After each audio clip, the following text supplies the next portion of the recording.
light and darkness, good and evil, love and hate, all of it. All the gods, all the devils, all the universes, like Joseph Campbell once said, live inside of you. And whenever you come alive and awake to that fact, you start to bring all of those things in and make a home for them. That is the anti-hero's journey.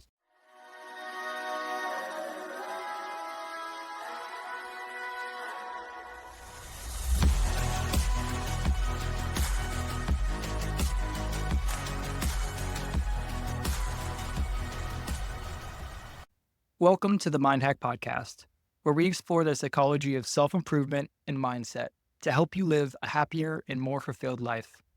I'm your host, Cody McLean, and today we're talking with Ben "Doc" Askins, a veteran psychiatric physician assistant and author of Antihero's Journey, The Zero with 1,000 Faces. Ben's unique journey from a combat medic to psychedelic-assisted psychotherapy offers profound insights into trauma, healing, and the philosophical depths of human existence. Ben has dedicated nearly 2 decades to practicing and teaching wilderness, tactical, and expeditionary medicine in the military. He is certified in MDMA-assisted psychotherapy by the Multidisciplinary Association for Psychedelic Studies, or otherwise known as MAPS. His book, Antihero's Journey, is a thought-provoking memoir that challenges traditional narratives and embraces the concept of zero, a journey beyond illusions and towards enlightenment. Through his experiences and philosophical reflections, Ben provides a unique perspective on the paradoxes of life and death. Today, we'll dive into the themes of Ben's book, exploring his insights on trauma, the role of psychedelic-assisted therapy, and his philosophy to life's paradoxes. We'll also discuss his journey from the battlefield to the therapy room and how his experiences have shaped his understanding of healing and personal growth. So without further ado, please welcome Ben "Doc" Askins. Well, that was a very kind introduction. I'm grateful to be here, Cody. Thank you, Ben. So in your book, you introduce this idea of the zero myth as a counter to the traditional hero's journey. Can you explain what the zero myth is and how it challenges conventional ideas of success and personal growth? Yeah, I'd be happy to. I think at this point, most people in our culture are pretty familiar with the hero's journey concept taken from Joseph Campbell's book, The Hero with 1,000 Faces, which I'm obviously riffing on in the subtitle of my book. And the mono myth is another term for the hero's journey, which is why I call it the zero myth. And the hero's journey essentially has, depending on who you talk to, 3 or 4 components. The idea of a call to adventure, an initiation experience that's leaving behind one's people and going off into a non-ordinary world for an ordinary person and having an adventure or meeting some challenges. There's a separation from your people, and then there's a return with all kinds of gifts learned on the lesson. And pretty much every superhero movie that you see or good book out there or even organized religious story kind of follows this pattern to the point where now it's really hard to pitch a script in Hollywood without it being the hero's journey in one form or another. They'll just flip to page 20, and if page 20 isn't about initiation, then obviously you don't understand how to write a script, and that stuff will get chucked, right? It's kind of in the water and in the air at this point if you want to sell something or make a movie. And it's also very popular and prevalent in psychedelic-assisted therapy to talk about the psychedelic experience as paralleling the hero's journey. Dr. Stan Grof is a very influential physician on what's called transpersonal psychology, and he was friends with Joseph Campbell, so it's harder to get closer to the roots of some of those ideas being kind of intertwined into the way that we approach therapy in general, but psychedelic-assisted therapy in particular. And I think there's benefit to it. I think the hero's journey has a lot of lessons to teach us, but I think that they're mostly lessons that are intended for earlier stages of human evolution and development, and that we may need to outgrow them and move on to what I call the anti-hero's journey, which doesn't have nearly as clear a structure or narrative pattern to it. It's a lot more complex and complicated and has a lot of zigzags in it rather than just being in a circle compared with the nice, neat formula of the hero's journey or the monomyth. Is that making sense so far? Yeah. And I would think of, say, in pop culture, like maybe Fight Club or Breaking Bad, where you reject societal norms or you transform from this teacher to somebody who's like a ruthless drug lord. And so are those in line with the idea of challenging this hero's journey? Yeah, I think those are good examples of anti-heroes in pop culture. And it's helpful, I think, probably to point out that an anti-hero is someone who looks or seems very heroic, but has this tragic flaw or is tempted towards the dark side, to use more Star Wars sci-fi sort of language, that there's a lot more complexity to an anti-hero than some of the more simplified versions of there's the good guys and there's the bad guys. There's a lot more going on with an anti-hero. They're a lot more interesting. They're a lot more compelling characters. You're not sure what they're going to do next because they don't necessarily fit that hero's journey mold. And it's a lot more interesting. It keeps you on the edge of your seat in terms of pop culture stuff. Whenever I use the term anti-hero in the idea of the anti-hero's journey, what I mean by that is also someone who is far more complex than the simplistic roles that come out whenever we focus on the hero's journey. The tendency is for us to take things very literally and to think in terms of be like the hero, don't be like the villain. And that's valuable lessons for learning ethics in the first place when you're a child. But I think whenever you get into the big bad world out here, it's a lot more complex than just be like the good guy. There are situations that require all sorts of things of us that we never imagined in the first place. And that the duality or the polarity between heroes and villains starts to create some problems in adulthood. There are aspects of every human being that, Carl Jung called shadow, or that are things that we consider negative, stuff that we hide or don't want people to know about. And we wear multiple faces, thousands of faces sometimes, to hide showing some of those other faces. And that what I refer to when I say an anti-hero is someone who's done some of the work to integrate that shadow aspect, that recognizes that the capacity to be both hero and villain is the range available to every human being out there, from the most saintly to the most devilish. And that we have to figure out ways to bring in those aspects of ourselves that aren't destructive and violent and require, suppression and war and those sorts of things, where if I don't do the work on myself to recognize what's my own inner villain like, there tends to be this thing that Jung called projection, where I put that onto somebody who resembles that aspect of myself much more strongly, and then I hate them and I decide that I don't want to be around them, or we need to destroy them or eradicate them, or whatever the case might be. So, on a particular day, I may look very heroic, and then on another day, I might look really villainous. And what am I supposed to do with that? Just pretend that that day didn't happen? How do I bring all of the aspects of what it is to be me to bear in a way that makes me whole and healthy and well, and doesn't involve all of the complexes and problems that psychology's attempted to address whenever we suppress that shadow aspect and just project it onto others? And that's just at an individual level. There's also the familial level and the societal level and the collective levels, and it just, ripple effects happen throughout the whole thing. But I think once you start to integrate all aspects of who you are, you start to resemble a bit more complex character who's a lot more fun and a lot more interesting to watch.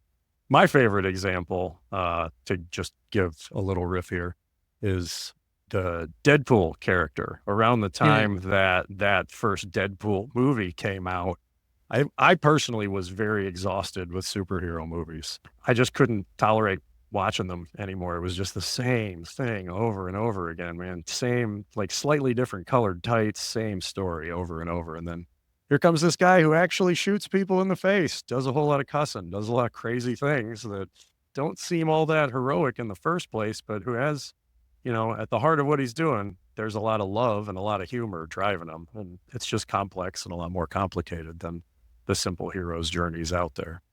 Yeah, I really love your explanation of that. because you really dig into something that I don't think is discussed as often as it should be, which is the fact that we grow up in a society that teaches us to try to be as good of a person as possible. But inevitably, we are complex people and we will end up doing things that even we think are good, but to other people are bad.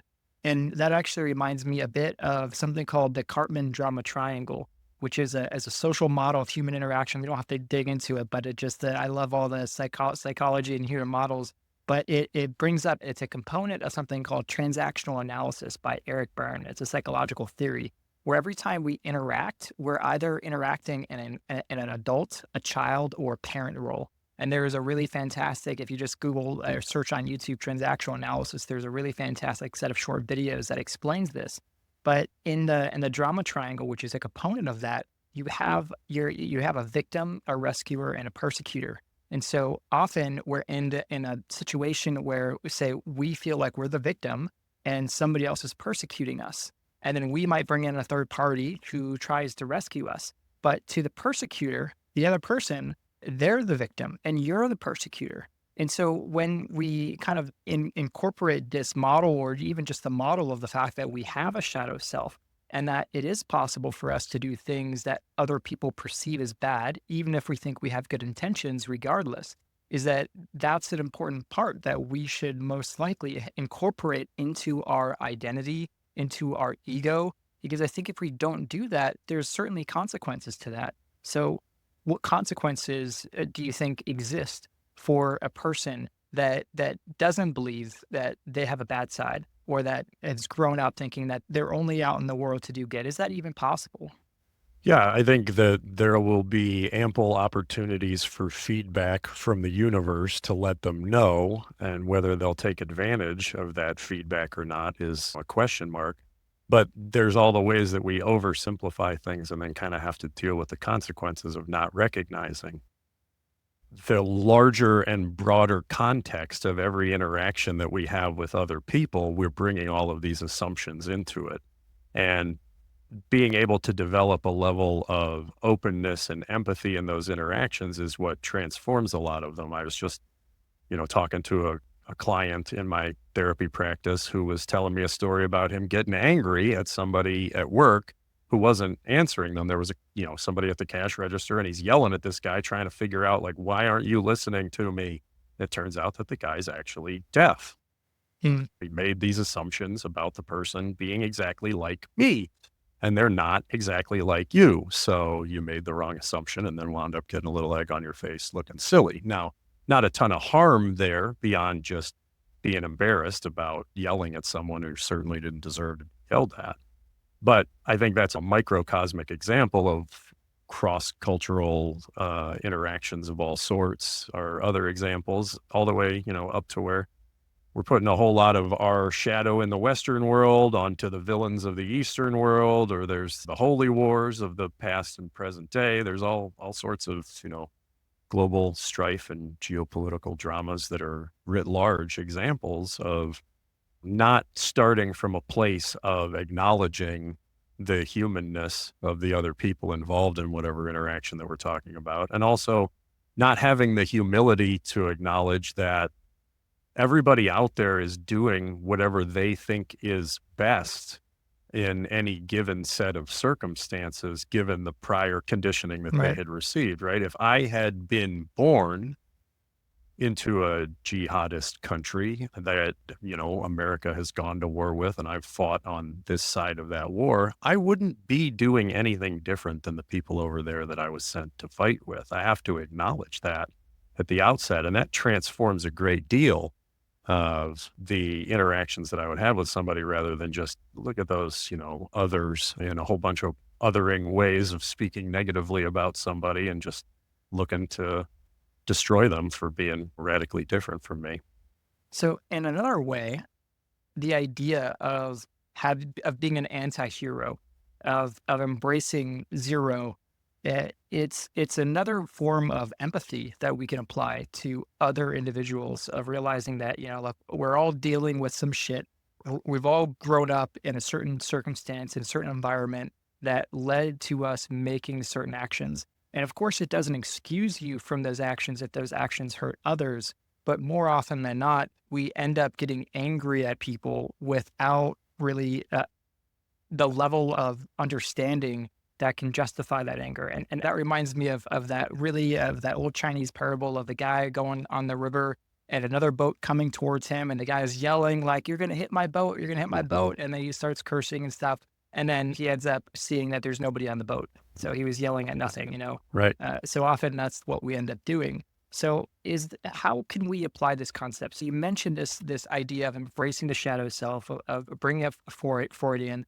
And so what can we do with this knowledge? Where do you typically apply this, and where does this apply?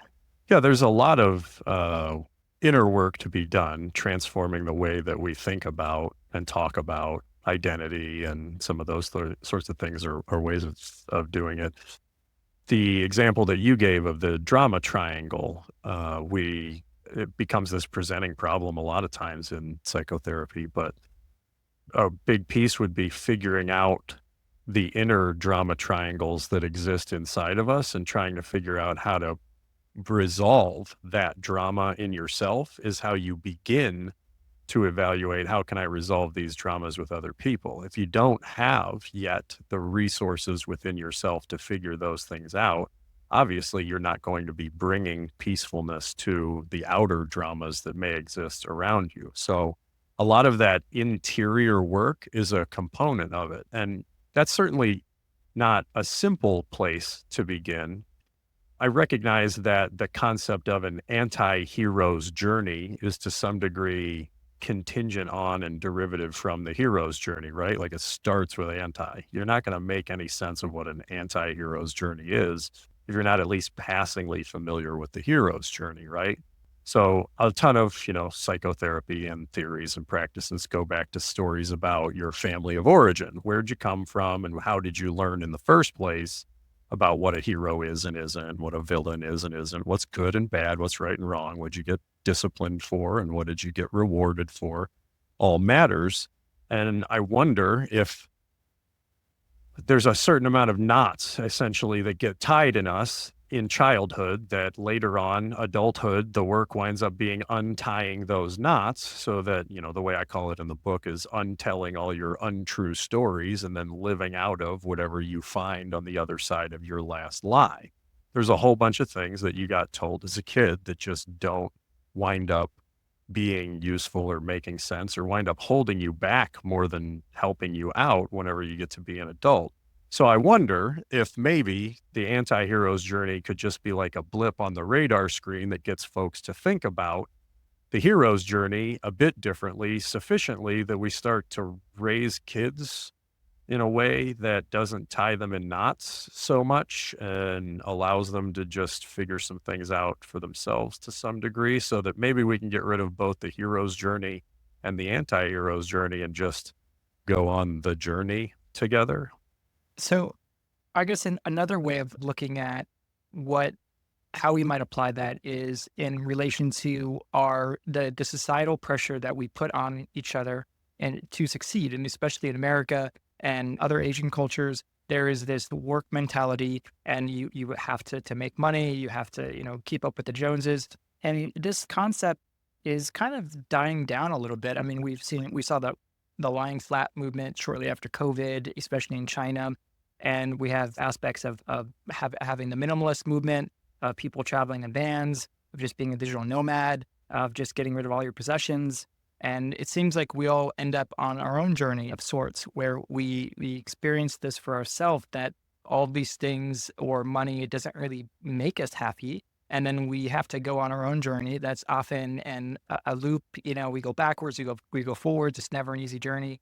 And so how would you apply this idea to somebody who's going through the societal pressures? What advice would you give to either a family or raising some kids or other people that you've worked with, in terms of what advice have you given them, and what situations have you worked people go through? Yeah, it's a really good, really big question. It's certainly one I continue to struggle with as a father of four. There's a way in which we raised our kids kind of the first decade or so that we were doing things that was pretty traditional, pretty religious. And then my wife and I kind of had our own awakenings about some of the ways in which we could see through the illusions of things that we'd been taught and grown up with, and have steered things in a different direction. So certainly I tied my kids in some knots that are going to need untied eventually. I don't want to pretend to be anything other than what I am in that regard. But I think that a bunch of that, honestly, starts with a lot more listening to kids rather than telling them a whole bunch of things. I think that there's a way in which, when we do, kids wind up being remarkably intuitive and closer to the source of life in ways that we still need to maybe mold and shape and guide, but that there's a lot of wisdom to just not pretending that the 30-year head start that I got on them in the grand scheme of a 13.8 billion or so year old cosmos is that valuable. Like I've been around so much longer than you guys. Let me tell you how things work here or whatever. There's just a whole lot of pride and a whole lot of ego that I think if we can make quiet or stuff down or do whatever we need to do to bring it to the table in an integrated way to allow us to just kind of go on this journey together. Like, hey, the way I approach a lot more parenting at this point is coming alongside my kids and saying, like, I got some tips. Like, I've got a few more summers in than you have. Let me tell you what happens in the summer. It gets hot. But to pretend that, like, I understand, all the cosmic questions that my kids bring to me, I just say, let's hold hands and take a look at the sky and see if we can figure out what's going on here too, rather than me, puffing up my ego to let them know I know all the constellations names or whatever the case might be there, right? So a great deal of character work, I think, is a big piece of that. Having the character to be humble, having the character to do a lot more listening is a good starting point anyway. And then the conversation kind of evolves from there. And certainly as a parent, it's something where you want them to make mistakes, but you don't want them to hurt themselves. Yeah. And it's certainly it's like, if they don't want to brush their teeth, you know what's good for them. So you have to force them to make sure that they brush their teeth, even if they resent you. And that's one of those things where if you allow them to make that mistake, they're going to be paying for that significantly on later on as adult. So some things you can't let by, but for other things, you want to allow them to make mistakes, because there's so many books, so much self-help knowledge right now, but it seems no matter how much of it you consume, I often find a lot of the big things are things that only you can experience yourself and that you can learn only experientially. And that even if you're reading it through somebody else's story, you don't really embody that. And so I think the aspect of making mistakes. So do you have any comments, thoughts on that in terms of how you parent and where do you draw the line? Yeah, that's one of the biggest things, is just drawing the line around where actual harm is usually a lot bigger line than where our impulse is to draw a bunch of that stuff, right? Like it's more about, like, are you being annoying at this point, or am I sick of hearing whatever, like it's more about my comfort and me coming first on a bunch of those things rather than like, yeah, they're not going to get hurt. Just let them run. Just like, they could fall down, they could get hurt. And yeah, that's part of getting scuffed up, is part of growing up along the way there. I think, again, letting them learn those lessons and gaining the level of intuition along the way that they need to make those decisions is where the path leads them to start to learn the tools to do their own self-development work, to do their own figuring things out, to help themselves, to use the self-help terminology, right? Before you were a dad, I understand that you were a combat medic. Yeah, I was. What was that like? How did that reshape your views on the world, on identity, heroism? Yeah, that was a real important thing to me growing up. I don't know, I kind of got spun out that way. Like, I don't know if it was epigenetics to some extent. My dad was a Vietnam veteran. Both my grandfathers served in World War II. It just seemed like a thing that my family did, was when the nation made the call, we answered the call. So that was my plan from a real early age, was to be a hero like they had been in some way, shape, or form or fashion. I wound up stumbling my way into being a combat medic eventually, because that seemed to me to be, in that, kind of grandiose, idealized, childish way, to be, like the hero's hero. Whenever the heroes need help, who do they call for? A medic, right? And that was what I was chasing. And the actual realities of doing that job are strikingly different from the movies or the recruiting posters. It's a lot of actual like truck maintenance is what a ton of being a combat medic winds up actually looking like most of the time, to be honest. But the training is good training. I learned a lot about, how to do some important skills in high stress situations and made some really good friends for life. And those sorts of things were really valuable. It winds up, being a good NCO. I was a staff sergeant before becoming a physician assistant through the military, and now I'm a captain.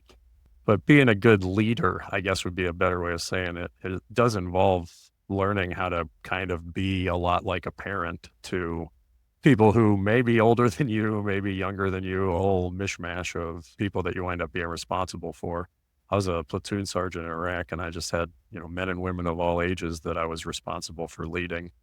And it does. It looks a lot like parenting. There are times where you're like trying to be mom and the shoulder for somebody to cry on in the traditional sense, or you're trying to be dad and telling them to, harden the fuck up and let's get out of here. We got shit to do, and trying to thread that needle is a difficult thing to accomplish. For the most part, people kind of fall off the wagon one side or the other and then just lean into it, and that becomes their whole personality. But I did my best anyway to try to be what the people that I was serving needed and to be what the situation required from me in a way that brought the most life into it, even though that wasn't always an option, Yeah, and it seems that no matter how confident we are, we always end up in situations where we become a leader.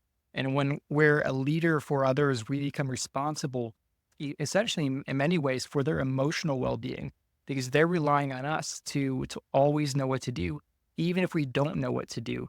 Were you in any situations or had to console somebody? How did you react as a leader? And perhaps this goes beyond even what you discuss in the book, but is being a leader and having the awareness, the ability to push aside your own personal discomfort, your own personal fear of the situation, is that something that you think is innate, or something that anybody can learn? Yeah, I mean, there's probably some innate level of skill that some people have, and then there's a range of ability to develop that afterwards, right? I do think the principle that I took away from being in those roles a lot of the time is that the way that we look at leadership in a lot of organizations at this point, hierarchical organizations like the military, like corporate culture, where there's the guy at the top and there's everybody underneath. You got your direct reports and all of those sorts of things that are the best way we've been able to come up with for running some of those sorts of things at this particular point in human evolution.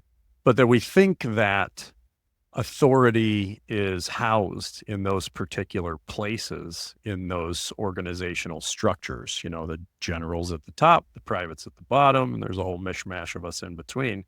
But the truth is that authority flows toward responsibility.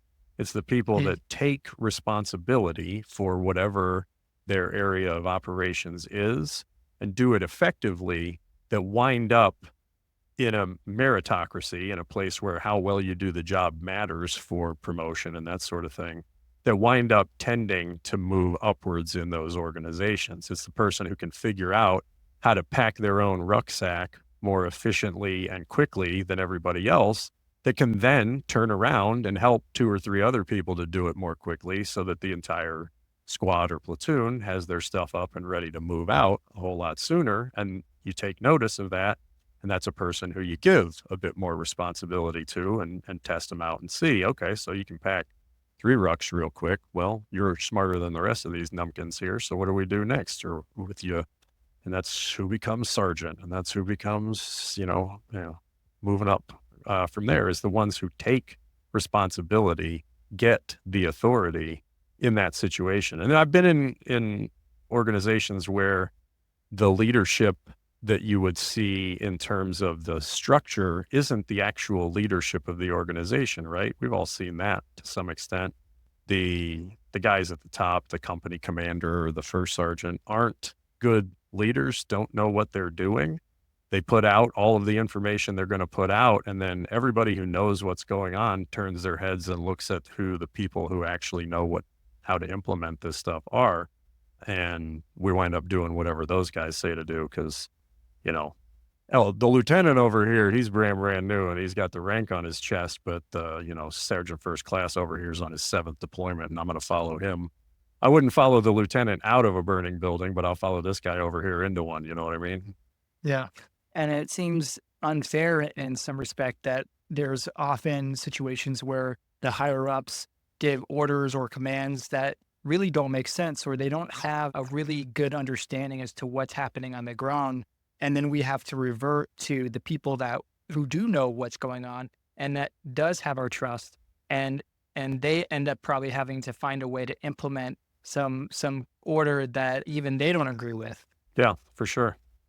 That is the struggle of being in leadership in the military. It's just a constant battle. It's like something out of the old Joseph Heller novel Catch-22, where there's just all these crazy making, insane, conflicting orders being given down from multiple levels of leadership simultaneously, and you just do your best to not screw up in as many ways. You know you're not going to succeed, so it's like, how do I just stay alive and make sure all my guys make it out of here too, and just take the licks for the conflicting situation that you get put in.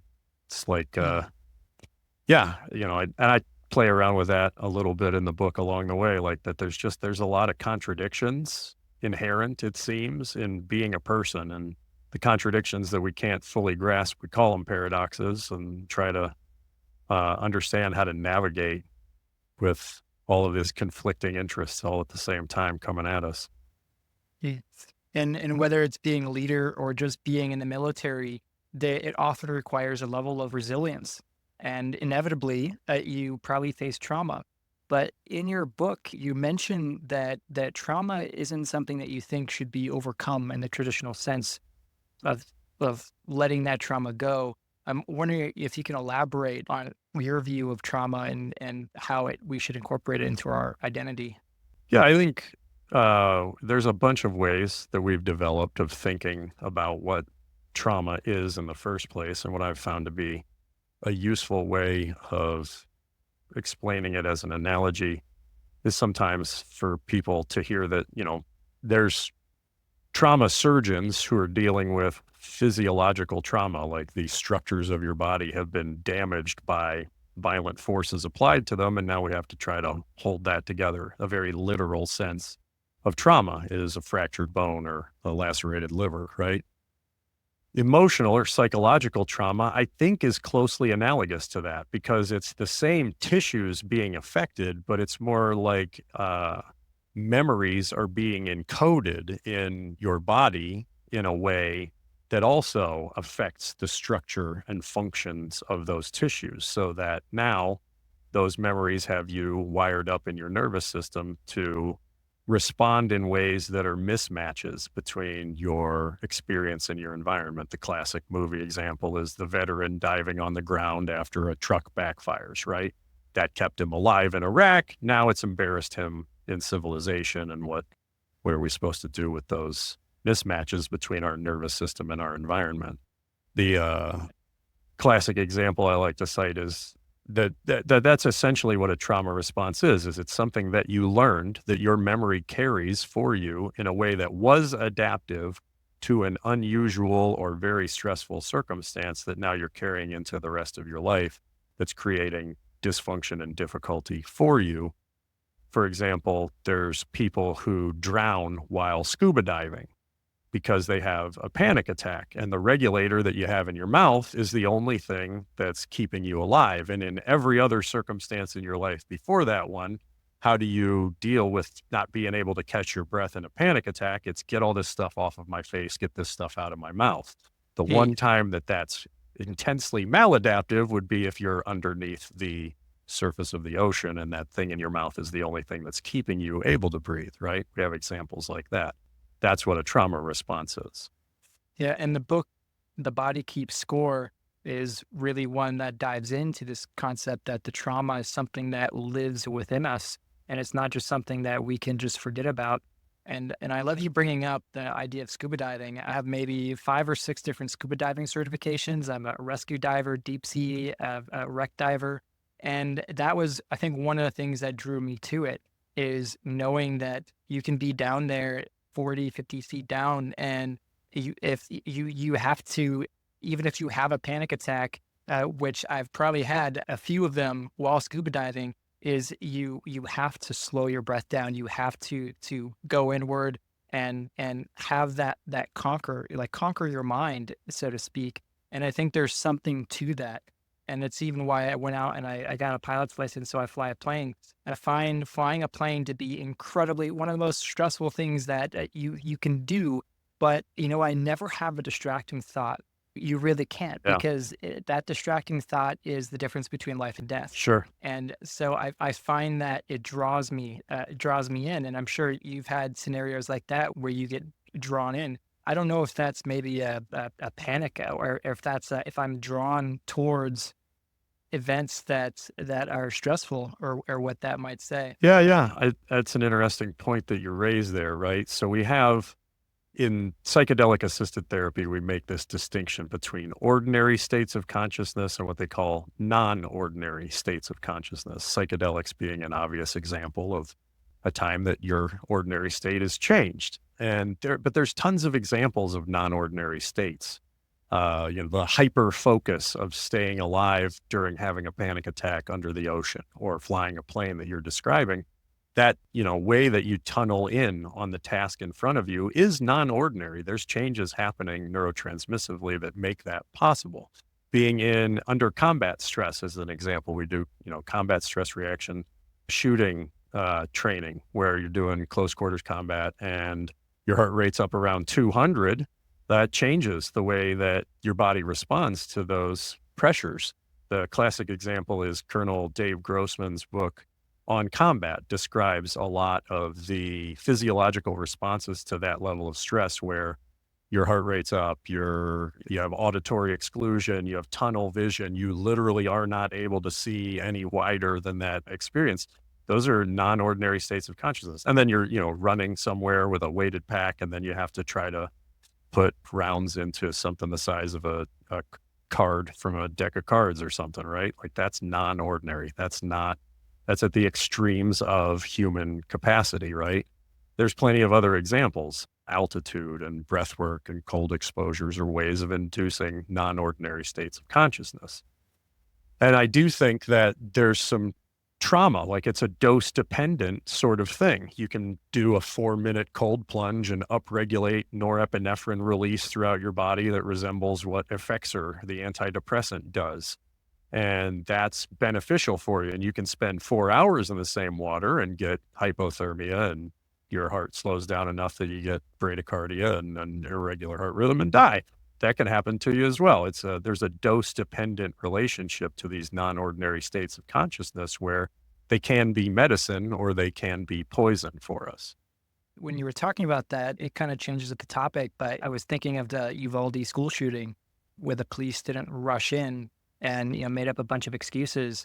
And I know that whenever you're being trained as a police officer, or you're in the military, if you don't train consistently, then you're going to lose that ability. And I think there's so much, you can know how to shoot a gun when you're at a gun range, but when you're in a stressful environment where you have somebody shooting back at you, there's no way that you're really going to know how you're going to react. And all you can do is really try to train for it. Is that the type of training? I'm wondering, though, if that training itself causes some form of trauma, or how can we apply that in other areas of our lives and from day-to-day living? Is there any connection there?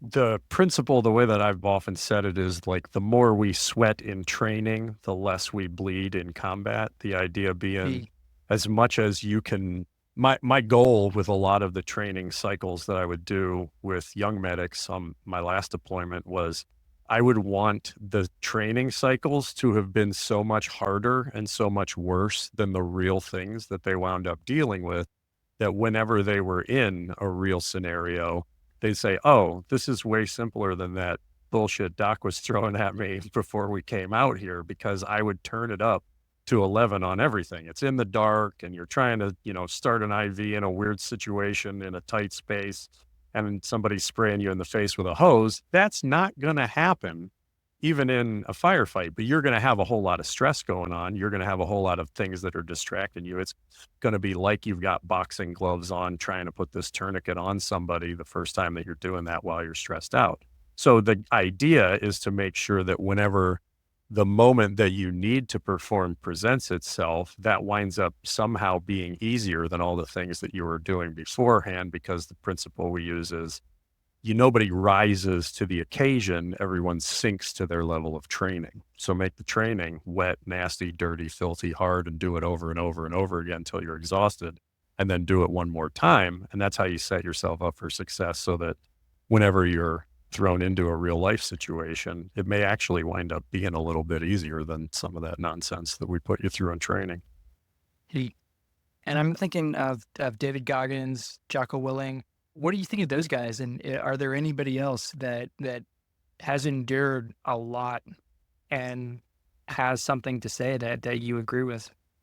Yeah, I mean, I think they've got a lot of good advice to put out. Waking up early is important, Jocko, right? Like, you get a lot more done in the early morning hours whenever it's quiet out there. And He's, got tons of leadership experience to draw on. And David Goggins is a machine, right? Like, he runs on the, he's basically got a sock full of crushed walnuts at the end of every race that he goes running on or whatever. And there's something to be said for those levels of endurance and high performance, for sure. I don't know how well that translates into all the other avenues of your life. Like, there are circumstances that require those sorts of things from us, but I don't know how well adapted that winds up making you in, a family setting. I know that, at least in my own experience, the guy that goes to Iraq is not necessarily quite as welcome at my dinner table as the dad that I wind up being. Winds up looking a lot different than that. And I think that level of adaptability and range is something, at least, that's been important to me in trying to be capable of doing a lot of different things rather than specialization. Maybe is something that's kind of the question behind the question. If you get real good at that one thing and then try to apply it to everything else, it may not translate. If you're a hammer, everything looks like a nail, and that's not great whenever you're trying to fix a mirror or something like that. Yeah. I think David Goggins is an example of somebody who has endured a lot of trauma, and he's able to use that trauma in a way that is benefiting a lot of people, inspiring them, pushing them to push themselves harder, even though, of course, it's at the expense of his own body. And I think there's another perspective about, why do you push yourself to the point where you're physically breaking down? And I think it's when you're using that as a source of fuel, of internal drive, it's like an on and off switch. Like, you can't just turn that off. You can't tone it down. It's either on or it's not. And I think that the same is true with say, drug addiction. A lot of drug addicts might say, you know what, I'm just gonna take a little bit less. But you have to you're either on the bottle or you're off the bottle. Yeah. It's very, very difficult to navigate that toning it down. And I see that from a trauma perspective. And so to kind of shift is that I know that you do MDMA assisted psychotherapy. And I'm wondering if you've worked with people who have PTSD or other mental health issues, perhaps some trauma that they're trying to overcome, and what are these outcomes and how do you work with them, and et cetera? Yeah, there's ways that, be an all or nothing. There's circumstances where that's beneficial and that's important, but they wind up being a smaller range of the circumstances out there, I think.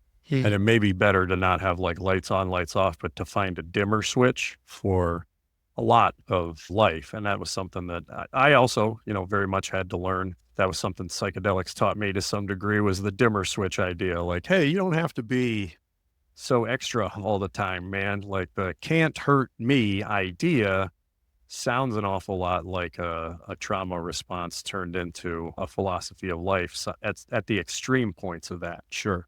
but there's certainly benefits to developing endurance and resilience at that 110% level that he goes at, right? The MDMA being not a legal medicine, it's a weird time in the world to be trained to do therapy with medicines that aren't quite yet legal. So I wind up using ketamine-assisted therapy, just to clarify, in my clinical practice, because that is legal. But the approach to therapy still very much resembles some of the training around using MDMA and the way that I do it in my clinic. The way of approaching that winds up being, it's interesting because I was discussing non-ordinary states of consciousness previously, right? And trauma is an example of a non-ordinary state of consciousness for the most part. Like whatever homeostasis set point is, it's not a violently abusive situation, right? So that's non-ordinary compared with what your body's naturally adapted to as an environment. And using non-ordinary states of consciousness like psychedelics is an example of trying to almost do a little sympathetic magic. You're trying to cure the non-ordinary state of trauma with the non-ordinary state of psychedelics. And, what does that look like? It varies certainly from person to person. A ton of it is the psychedelics get a lot of the headlines, and it's the therapy that matters. It's making a person feel safe. It's making them the mantras in all of psychedelic therapy is set and setting. The mindset that you have needs to be one where you're able to trust and feel safe and let go of expectations and be open to what you find in a psychedelic headspace. That's important. And then the setting, that you're with trained professionals who and who know your story and who are going to carry it carefully and who are going to help you through the experience, are key components to this. It's psychedelic-assisted therapy for a reason. The psychedelics augment it and accelerate it and do a lot of things that are very difficult to do any other way. But that therapeutic container around the event of the medicine is really, I think, the prime mover in a whole bunch of ways. Because you can do these medicines, people have been, in all sorts of settings and with all sorts of mindsets, and that doesn't necessarily help people with traumatic memories either prevent getting them or recover from them. Although there was like an interesting study, I'm going to screw up the details on this, but there was a large scale event where, I'm not even remembering the details. It might have been a mass shooting or a bombing of some sort at a rave or a disco hall. And they did some kind of really interesting work looking at like who had taken MDMA and been in this dance hall and then did and didn't develop PTSD afterward. And it did seem to kind of have a protective effect to prevent people who'd been in this crazy situation from developing PTSD later. Now, whether or not you can hang your hat on that is like everybody should be taking MDMA prior to possible trauma or something. I wouldn't go to the prophylactic route in that regard, but it was an interesting piece. But now I'm just getting off on a tangent here. Sorry. Yeah, no, but I think that was part of the 2015 Paris terrorist attacks. And there are some people who were on MDMA and they ended up not developing PTSD. Correct. And actually, I find it's interesting that if you're in a traumatic car accident, one of the things that they'll do at a hospital is, I'm not sure exactly which drug, but they will inject you with like a high dose of opiates sometimes. And they found that if you have a high amount of opiates after a traumatic event, you're less likely to have that PTSD or that traumatic response later on. I think it just kind of lessens the memory, since opiates obviously affect your memory pathways. Yeah. But yeah. There's similar data around ketamine's use at point of wounding. If people get sufficient pain management after being, blown up in a war, whether it's opioids or ketamine, then there's lower rates of PTSD later on for sure. And there's data going back as far as like the Vietnam War around some of that stuff. There were lessons learned back then that we had to relearn in the global war on terrorism, try to start reintroducing that stuff. But yeah, you're right. I do. Yeah, that was the Paris attacks. Good memory. Nice. But then you mentioned I think what you're referring to is the default mode network, is that psychedelics end up turning that default mode network off. But people will do what's called like candy flipping, or any number of things where you combine say like shrooms and MDMA, and you go to EDC or a music festival. You're guaranteed to have a great time, but nobody walks away from that feeling like a completely new person who's been able to overcome a lot of their traumas, because it's not the drug, it's the setting and your attempts to have that as a preconceptual thought prior to taking this as not as a drug, but as a medicine, and using this medicine to heal some aspect or component about yourself.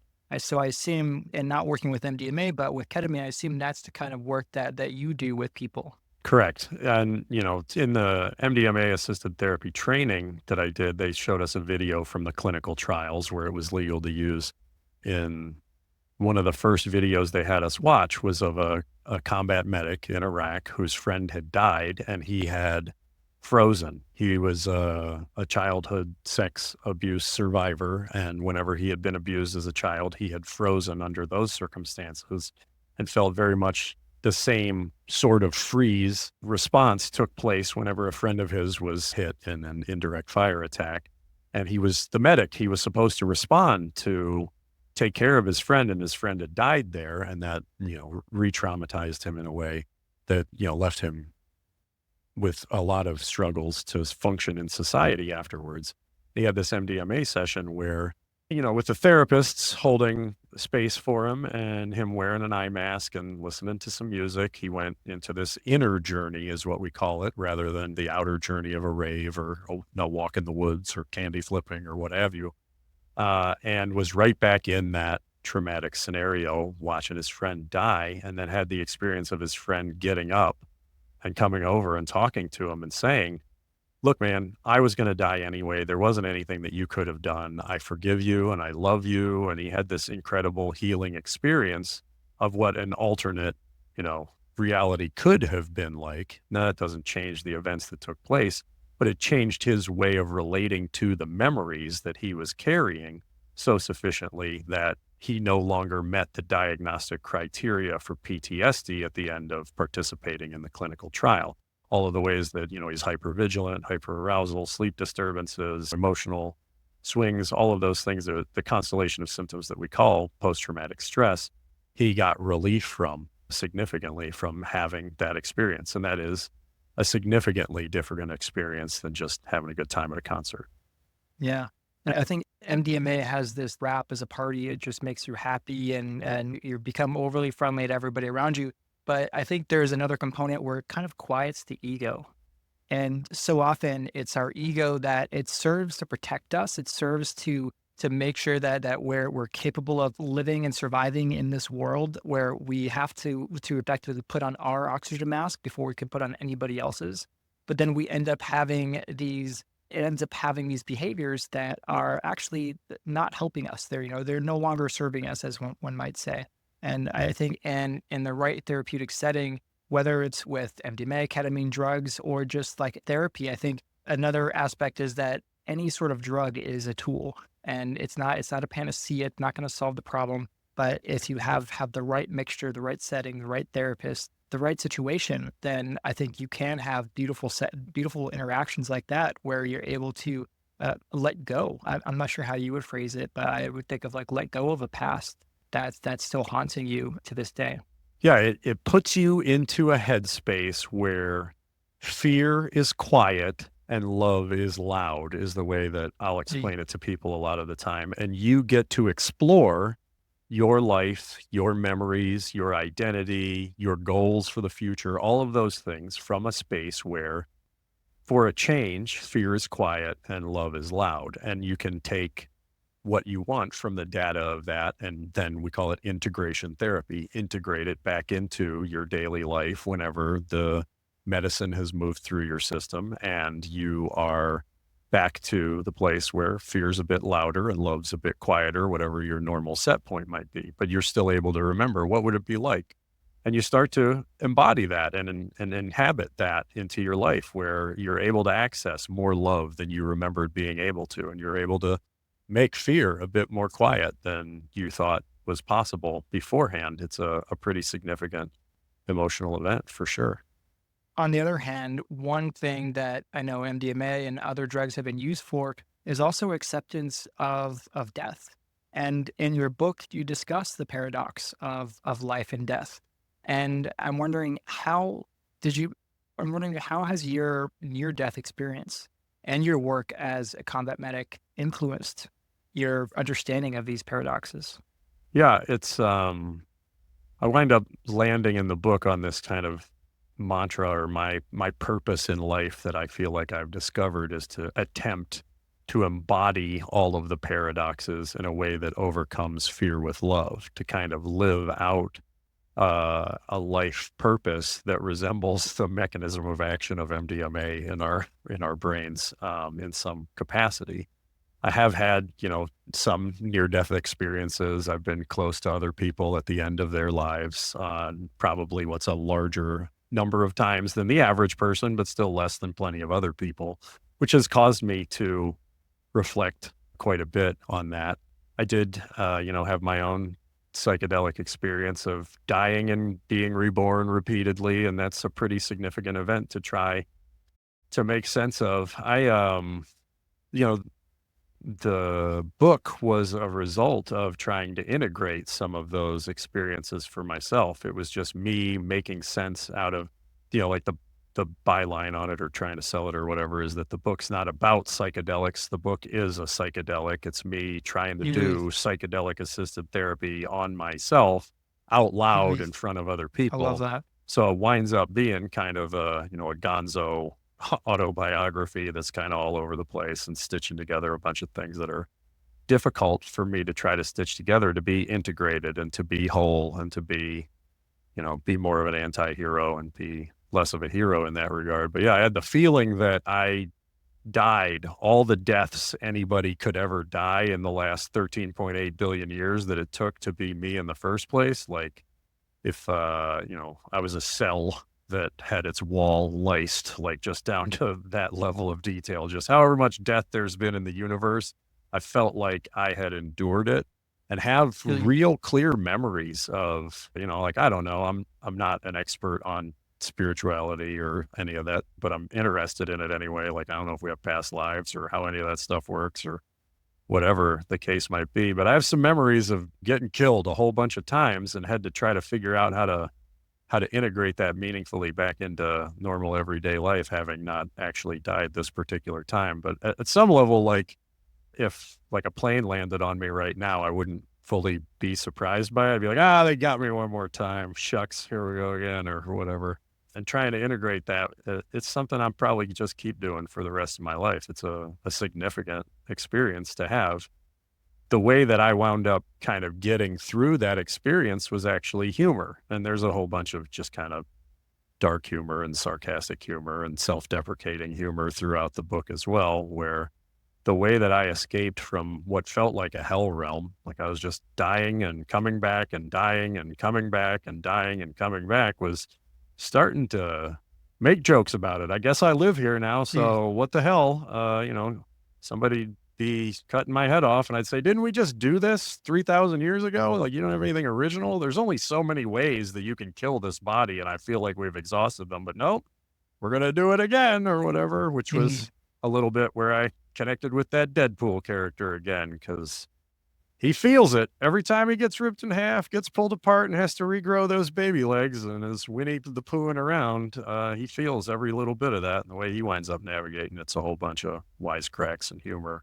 And I do think there's something to be said for the value of humor in trauma work, where the ability to get to where you're able to laugh at some of the most difficult things in your life is a significant, vital sign of healing. yeah. And I think too, when you end up being bullied, that form of self-deprecating humor, I think that's the baseline, because nobody can attack you when you humor yourself, but you're able to do it in a way where you acknowledge your faults, but you're still able to laugh at it. And I think there's a lot of psychology around the how we treat ourselves, where often today we treat ourselves as we're super hard on ourselves, and the advice commonly given is to try to treat yourself like you're a friend. And how would you give advice to a friend? You would acknowledge maybe their faults, but then you would say, hey, look, but it's not the end of the world. You would treat them with a level of respect and friendship. And I think in some ways we end up having a brain that maybe, we might treat like a good friend, but we don't have to listen to it. But certainly having a humor, I think I don't think there's any more meta response than that, as a means of indicating that you love and respect whatever this thought or this action or this memory is. And I don't think there's any better level that you can go to from that. Yeah, I think that's at least that's the way that I've survived a whole bunch of stuff, is connecting with joy, connecting with Hmm. humor was the way that I got out of hell in that non-ordinary state of consciousness, and has also been the way of sort of enduring my own little hells along the way. Was, hey, if we're all going to be here and we're going to laugh about it together, it makes hell 1 degree cooler somehow. I love how you use that dark humor as a way of dealing with the darker parts of yourselves. And I think that's something that we should all really do more often. And I think as like a case study, I think you have comedians like George Carlin, Hannah Gadsby that use dark humor as a means to address their own personal as well as societal issues. That they turn pain into performance. And I think by doing that, you break down emotional walls that we keep up. Um, so that's a perspective I haven't really read or come across from a book in this area. So that was really enlightening. Yeah. Well, I appreciate that. I think that's the way forward. I do think that, like, if you're capable of laughing at whatever you're enduring, it may not necessarily, I don't know if it trauma proofs us. That feels like too strong a language, but I do feel like it sets you up to endure in a way that, if you're taking things very, very seriously, may set you up to be a bit more brittle and a bit more rigid. And, joy and humor are kind of flexible, and there's a certain amount of flexibility that's a part of resilience. And in your book, you incorporate a lot of philosophical reflections and quotes. I'm wondering what types of philosophies or ideas that have resonated with you or have influenced you in a way where you've kept them as like a value as part of your view of the world. Yeah, I got a Master of Divinity degree along the way and wound up reading a lot of theology and a lot of philosophy that was assigned to me, and then decided that like, the big questions were very interesting to me for a very long time, like the why do bad things happen to good people idea, or Mm. is there a God? And, like, what's the source of all life? What the hell are we doing here in the first place? And what's going on? And just trying to, find some anchors to sort some of that stuff out. I wound up reading a lot of the philosophy, the way we do it. It just gets so academic and so dry. And I didn't feel like a connection with that. But what I've enjoyed along the way is trying to translate that. Translational work winds up being a lot more like interdisciplinary stuff, like getting familiar enough with a particular discipline to make it valuable to a different discipline, is a way that I've found philosophy to be helpful. Thinking hard about a subject, harder than we might think on average, is what I think is like the best strength of philosophy in that regard. But I wind up, in the book, leaning pretty heavily on a particular guy named Graham Priest, who's a professor of philosophy and has a unique, a bit unorthodox take on the philosophy of language and logic in particular. And he's written a lot on the liar paradox and several other paradoxes, and has developed a logic that's paraconsistent around that. And I found that very fascinating. And then he's also written a book called One, about oneness, that is really just an attempt at, the analytic philosophy tradition interacting with certain perspectives from Buddhism and Eastern views of enlightenment, but trying to be real wordy about it for whatever reason. Well, certainly, I think of philosophy, with spirituality, and a religion, whether it's Buddhism, they incorporate a lot of these core components that can really be, in my view, I look at it as like an operating system, as as as values. Whenever we come across a decision, we often have decisions that don't have a clear answer, where we don't know exactly what's right, what's wrong, and that's where we can refer to spirituality or Buddhism or Eastern Eastern Buddhism really is a means of looking at that, of helping us to understand what is the right path for us. How do we proceed? Yeah, before we were recording here, we were talking a little bit, and I think that there's those ways of connecting with what's been called non-duality are some of just the Mm. best ways to find joy in whatever circumstance you might be in. Like if you can connect with that mindset, and there's a bit of philosophy in the background to try to explain like that duality is the quote unquote illusion of separateness, or that there's a different you that's different than me significantly enough that we're atomistic and different. And maybe there's a life force that's running through everything that unites it all so that it's all one. And it's just looking at things from one perspective versus another. There's value, I think, in being able not necessarily to articulate that perfectly or flawlessly. I don't even know if that's possible, but if you can get to where you're able to connect wholeheartedly with that, that's a bit of what it is also to be an anti-hero in my mind. It's bringing together everything in a way that fits. It's not hero versus villain versus victim versus bystander, but it's recognizing we have all of those things inside of each one of us, and that each one of us are connected meaningfully in those ways brings me a great deal of peace, allows me then to create out of a place of peace rather than out of striving or out of competition. But it's hard to escape. It's hard to escape the basic either disjunctive or conjunctive ways that we do logic. Is it either or is it both and? Well, it's both or not, right?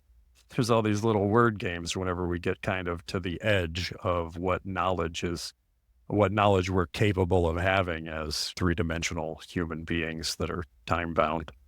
If I were to try to summarize, I think your key takeaway is really this concept of viewing ourselves as a complete being, one who can do good, who can do bad, incorporating all the aspects of ourselves and having a willingness to look into those perspectives, to not push them away, to try to view ourselves as a being that incorporates the shadow self, as one might say from Freudian psychology. Yeah. Light and darkness, good and evil, love and hate, all of it. All the gods, all the devils, all the universes, like Joseph Campbell once said, live inside of you. And whenever you come alive and awake to that fact, you start to bring all of those things in and make a home for them. That is the anti-hero's journey. You're on the path at that point. Beforehand, you're just a kid. I think that's all there is to human development. You're either a child, you're an adult, or you're an enlightened one. And I'm not sure being an enlightened one adds anything at all to being an adult. In fact, I'd suggest it adds nothing. Thank you for joining us, Doc Askins. Your book, your journey, it offers such a unique perspective on growth and identity, and really finding freedom and in places that we probably wouldn't have looked. And for everyone listening, I highly recommend picking up this book. It's called The Anti-Hero's Journey, The Zero with 1,000 Faces. And if you want to look at his clinic, his website is advancedpracticeproviders.com, or you can check out his website at antiherosjourney.com. So until next time, keep questioning the norms, keep hacking your mind. And that's it for this show. Thanks.